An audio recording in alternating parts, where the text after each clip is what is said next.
A short, shaky video had just hit the internet. You could hear cameras clicking in the background, voices mumbling, and then her voice. Karoline Leavitt, once a rising star in conservative politics and a former Trump aide, stood in front of a row of microphones, clearly emotional. Her voice cracked just enough to show she was struggling to stay composed. "Please," she said, "let this go. This lawsuit will destroy people." That was it. No backstory. No details. Just that one sentence. In under a minute, the clip spread across every social media platform. The camera had barely pulled back when the footage switched to Jasmine Crockett. Walking through the hallway outside her office, reporters rushed up, phones in hand, questions flying. She didn't stop, didn't wave, didn't answer. She just paused, turned her head slightly, and gave one small nod. No words, no smirk, nothing more than that.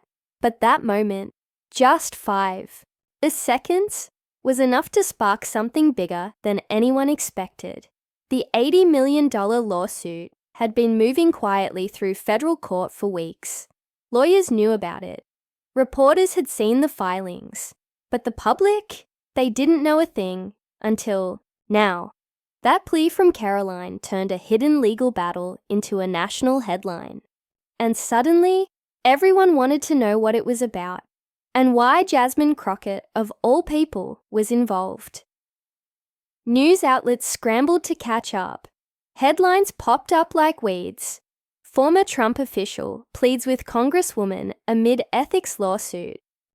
$80 million whistleblower suit raises questions of misused funds. Nobody knew the full details yet, but the story was picking up steam fast. All people had seen was a teary-eyed woman asking for mercy, and another woman refusing to flinch. It didn't take long for TikTok to do its thing. One viral video had Karoline's emotional clip playing side by side with Jasmine's calm nod.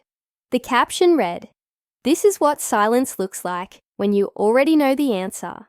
On Twitter, someone posted, "When the receipts are too heavy to rip up," and under that, just the hashtag.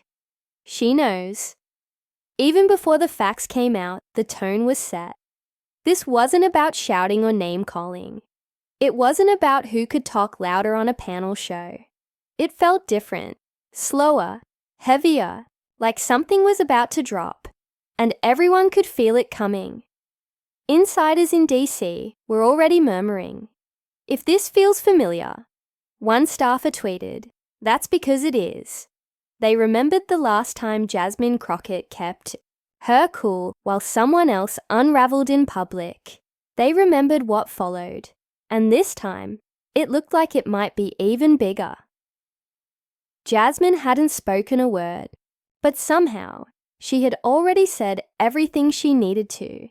6 months before the video ever surfaced, before Karoline's voice cracked in front of reporters, and before Jasmine Crockett's silent nod set the internet on fire, a plain white envelope showed up at Jasmine's DC office. No return address. Inside was a typed memo, a few supporting documents, and one email thread. The signature at the bottom of one of those pages belonged to Karoline Leavitt. At first glance, it didn't seem like much. A government contract, an approval form, some technical language. But Jasmine saw something different, a pattern, one that didn't add up. And from that moment, she started digging. The deeper her team looked, the stranger things got. The contract tied public funds to a private security company that barely had an online presence.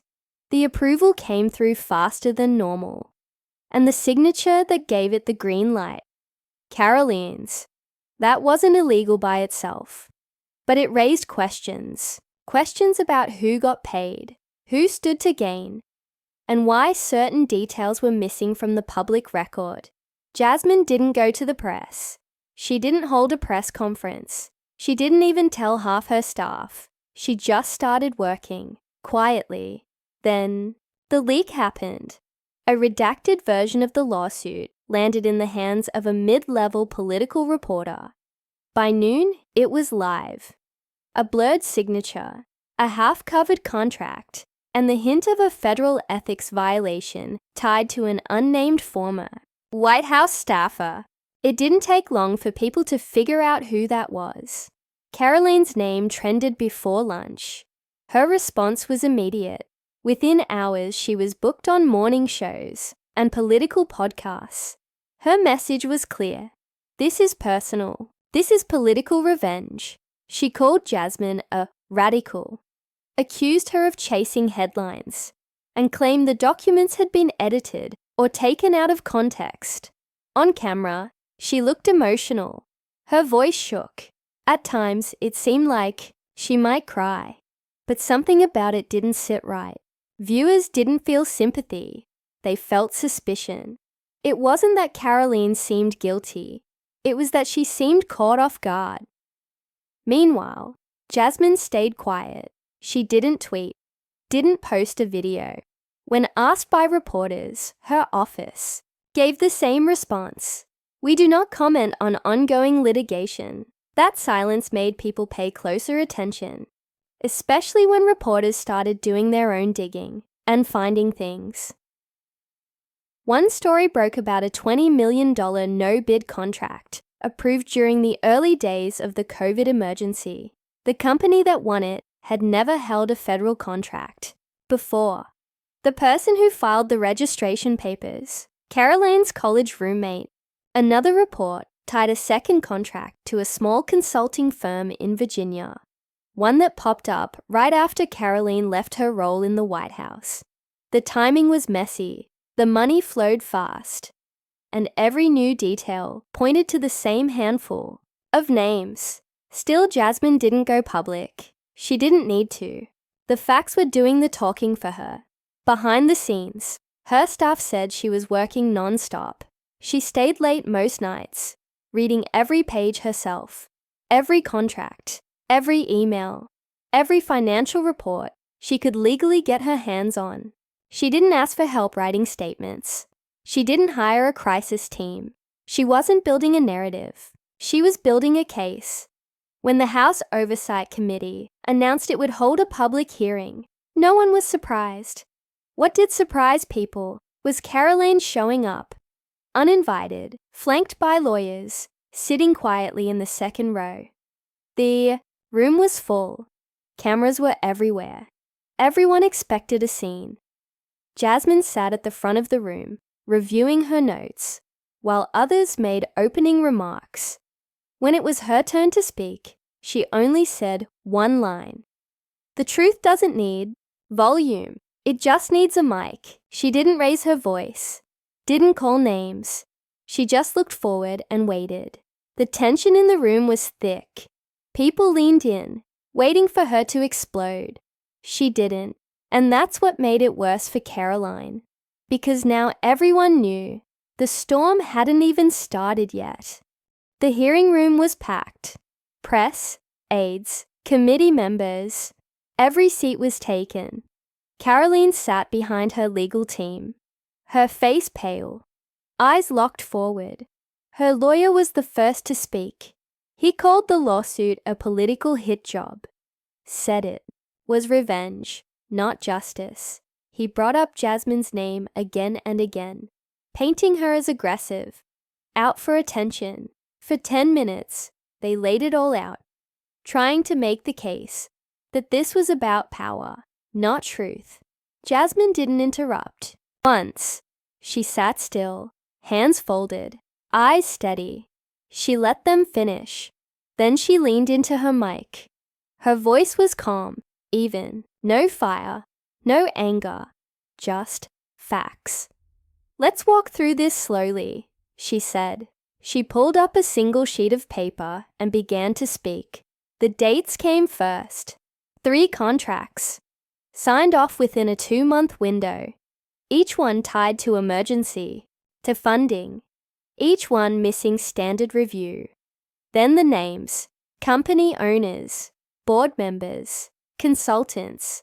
One of them had registered the business just weeks before approval. Another was the daughter of a lobbyist connected to a political action committee. Then she paused. She flipped a page. "This is the approval form for the second contract," she said. "Signed by Karoline Leavitt." She held it up but didn't wave it, just enough for the cameras to catch. This one was processed through an expedited channel. No bid. No background check. Approved in 48 hours. She glanced toward Karoline. "Do you deny authorizing these funds under expedited approval?" The room froze. For 3 full seconds. Karoline said nothing. No whisper to her lawyer. No shake of the head. Just silence. One staffer in the corner was seen mouthing the words, "Oh my God." Jasmine looked back at her papers. "This isn't defamation," she said. "This is documentation." You could feel the air shift. Suddenly, no one was looking at Karoline's lawyer. Everyone was looking at her. Then, Jasmine reached down and pulled a folder from her bag. She slid it across the table. "These are 14 emails," she said, "all sent between your office and the Department of Procurement. Dated, signed, discussing the timeline, discussing delivery, discussing payment terms." She didn't raise her voice.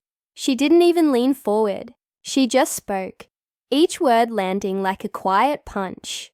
"These are the emails your team forgot to delete." Karoline's hands were clenched.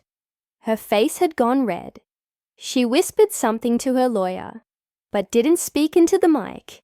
Then, finally, she broke the silence. "You're trying to ruin my life for politics," she said, her voice trembling. "You're doing this to destroy me." Jasmine didn't flinch. "I'm not ruining anything," she replied. "I'm revealing it." That's when the clip hit the internet. Just a few seconds long, but more than enough. Karoline emotional. Jasmine composed. The moment Jasmine asked, "Do you want me to read them out loud?" was replayed in slow motion, subtitled, remixed, turned into reaction videos, memes, TikToks. The phrase started trending before the hearing even ended. But inside that room, there was no cheering, no noise, just the sound of paper being turned, evidence being shown, and a woman who came prepared. Jasmine didn't need to yell. She didn't need to drag anyone. She just laid the facts down and let the silence do the rest.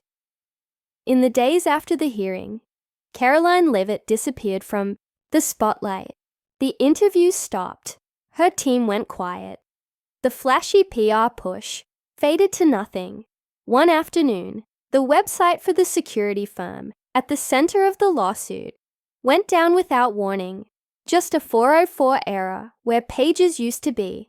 Then, a short statement from her spokesperson appeared on a few smaller outlets. "We're evaluating next steps." No apology, no explanation, just those 4 words. But by then, no one really needed more. Everyone could read between the lines. Whatever they'd planned to say, they didn't have anything left to stand on. Jasmine Crockett, on the other hand, didn't do a victory lap. No cable appearances. No thread on Twitter. No microphone waiting outside her office. When asked by a reporter if she had anything to add, she gave only one sentence. "The public deserves accountability." That's it. And just like that, she was gone. But the public had already taken over. Within hours of the hearing clip going viral, shirts were being printed with Jasmine's now iconic question. "Do you want me to read them out loud?" TikTok creators lip-synced the entire exchange. Edits popped up of Jasmine sitting calmly, while fire exploded behind her. Hashtags started trending. Receipts only. Jasmine knows. Silent strike. And none of it was pushed by her team. The internet didn't need help carrying this moment. It took off on its own, but it didn't stop at memes. Something deeper began happening. Teachers started using the hearing in classrooms to talk about evidence, tone, and how to stay calm under pressure. One high school debate coach in Detroit paused the video after Jasmine dropped the folder and asked her students, "What just happened here?"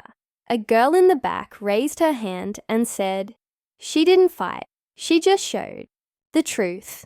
Law students across the country started stitching videos, saying, "I'm not here to yell, I'm coming for the table," with receipts. It didn't matter what side of politics you were on. People saw something they hadn't seen in a long time. Someone who came prepared, stayed focused, and didn't take the bait. Jasmine didn't perform for the camera. She didn't clap back or trade insults. She just let the facts sit there. Undeniable. A few days later, her office posted a plain graphic on social media. No logo, no hashtag, no flashy colors. Just one sentence in white text. Truth doesn't panic, it prepares. That single post got more shares than anything she said in the hearing. More than the memes. More than the clip. Because it hit in a way that didn't need context. It reminded people that strength doesn't always look loud. Sometimes, it looks like a folder full of documents and a voice that doesn't shake. Meanwhile, Karoline's legal road got smaller. The court quietly ruled the evidence was enough to move to trial. Her lawyers recommended a settlement. Publicly, they didn't say much, but the message was clear. They were done fighting. There wasn't anything left to spin. And Jasmine? She never followed up. No interviews, no statements, no shade. She went back to work like nothing happened. The final word didn't come from her.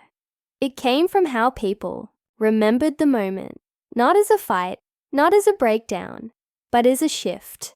A moment where someone chose quiet strength over noise, where a woman sat still, told the truth, and let the room catch up. Because in a room full of noise, truth sat down quietly, and everyone heard it.